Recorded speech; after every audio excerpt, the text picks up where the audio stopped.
में Indo Israel के सब्जी उत्कृष्टता केंद्र पर इंडियन ऑयल कॉरपोरेशन के सहयोग से बायोडिग्रेडेबल मल्चिंग शीट पर रिसर्च की जा रही है। बायोडिग्रेडेबल मल्चिंग शीट 1 वर्ष में खुद डिस्पोज होगी और मिट्टी में मिलने से पर्यावरण को भी नुकसान नहीं होगा। इस रिसर्च के सफल परिणाम मिलने से मल्च शीट प्रयोग करने वाले किसानों की बड़ी समस्या का समाधान हुआ है। सब्जी उत्कृष्टता केंद्र के project officer doctor Pushpendra Kumar ने बताया कि बायोडिग्रेडेबल मल्च तैयार करने के लिए पॉलीमर स्ट्रक्चर में बदलाव किया गया है। बायोडिग्रेडेबल मल्चिंग शीट की खासियत यह है कि खेत में बिछाई गई मल्च धीरे धीरे डिग्रेड होती है और खेत की मिट्टी में मिलने से जमीन की उर्वरक क्षमता को नुकसान नहीं होगा। बायोडिग्रेडेबल मल्च का प्रयोग और उसके डिस्पोज की प्रक्रिया से पर्यावरण को भी कोई नुकसान नहीं होगा। उन्होंने बताया कि नई तकनीक से तैयार की गई मल्च की टेस्टिंग की जा रही है। केंद्र पर सौंफ की खेती में बायोडिग्रेडेबल मल्च लगाई गई है और यूज हुई मल्च के नमूनों पर लैब में रिसर्च की जा रही है।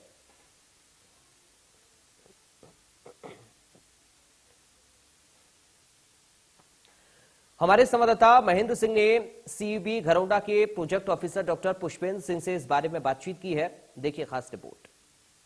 इंडियन ऑयल के सहयोग से सब्जी उत्कृष्टता केंद्र एक ऐसी बायोडिग्रेडेबल मल्चिंग शीट पर रिसर्च कर रहा है जिसके प्रयोग से न सिर्फ किसानों को खरपतवार से निजात मिलेगी, वहीं जो है इस प्लास्टिक को डिकम्पोज करने में भी बड़ी सहायता मिलेगी, क्योंकि प्लास्टिक को खत्म करना एक असंभव सा कार्य है। लेकिन अब जो नई मल्चिंग टेक्निक आई है उससे ये रास्ता कहीं ना कहीं आसान हुआ है। हमारे साथ सेंटर के विशेषज्ञ हैं डॉक्टर पुष्पेंद्र, उनसे जानेंगे कि क्या है ये बायोडिग्रेडेबल मल्चिंग शीट। जी डॉक्टर साहब, तो क्या है ये बायोडिग्रेडेबल मल्चिंग शीट और किस तरह से काम करती है, किसानों को किस तरह से फायदा होगा, पर्यावरण को किस तरह से फायदा होगा? बायोडिग्रेडेबल का मतलब ये होता है कि साधारण भाषा में बताना चाहूँ तो बायोडिग्रेडेबल का मतलब ये होगा कि ये समय के साथ ये मिट्टी में रहेगी नहीं, ये धीरे धीरे इसका अपघटन होता जाएगा और आने वाले टाइम में मिट्टी में मिलकर खाद बन जाएगी।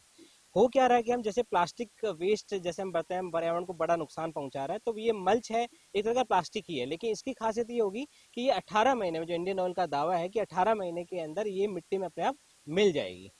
और दूसरा इसका बेनिफिट ये होता है कि जैसे आपको पता है कि जैसे इसका मल्च का किसान भाइयों को फायदा तो होता है, लेकिन फायदा होने के साथ पर्यावरण को नुकसान हो रहा था, तो कहीं ना कहीं इससे निजात हमें मिलेगी कि किसानों को तो बेनिफिट होगा ही होगा, लेकिन पर्यावरण का जो प्लास्टिक वेस्ट है वो भी कम होता जाएगा।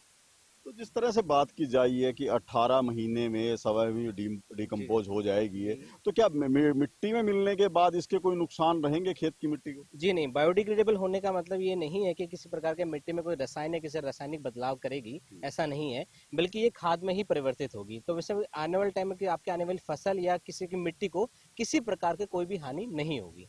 तो मल्च लगाने से डॉक्टर साहब क्या फायदा देखते हैं किसान के लिए? मल्च लगाने का सर्वप्रथम फायदा ये है कि जो वीड कंट्रोल, जैसे अपन खरपतवार कहते हैं, इसमें लेबर बहुत ज्यादा चार्ज लगता है और कहीं ना कहीं पौधे को 65% नुकसान होता है, तो खरपतवार नियंत्रण में मल्च का बहुत बड़ा रोल है। उसके साथ में पानी में नमी बनाए रखती है, मिट्टी का तापमान कम रखती है और फल की गुणवत्ता, जो क्वालिटी, जो जैसे हम तरबूज खरबूज जब लेते हैं वो मिट्टी पे टच होता है तो पीला पड़ जाता है, लेकिन मल्च लगाने से उस फल की गुणवत्ता अच्छी मेंटेन रहेगी, तो मार्केट में किसान भाइयों को उससे प्राइस अच्छी मिलती है। तो बिल्कुल देखिए, जो किसान अपनी फसल की गुणवत्ता और क्वांटिटी बढ़ाना चाहते हैं उनके लिए मल्चिंग शीट बेहद कारगर रहेगी, क्योंकि ये बायोडिग्रेडेबल है। तो ऐसे में प्लास्टिक को डिकम्पोज करने की भी उनकी जो दुविधा थी वो अब खत्म हो गई है, क्योंकि इंडियन ऑयल के सहयोग से ये मल्चिंग शीट तैयार की गई है। करनाल से महेंद्र सिंह, इंडिया न्यूज हरियाणा। तो फिलहाल रुकने छोटे से ब्रेक के लिए, ब्रेक के उस पार देखिए 25 बड़ी खबरें।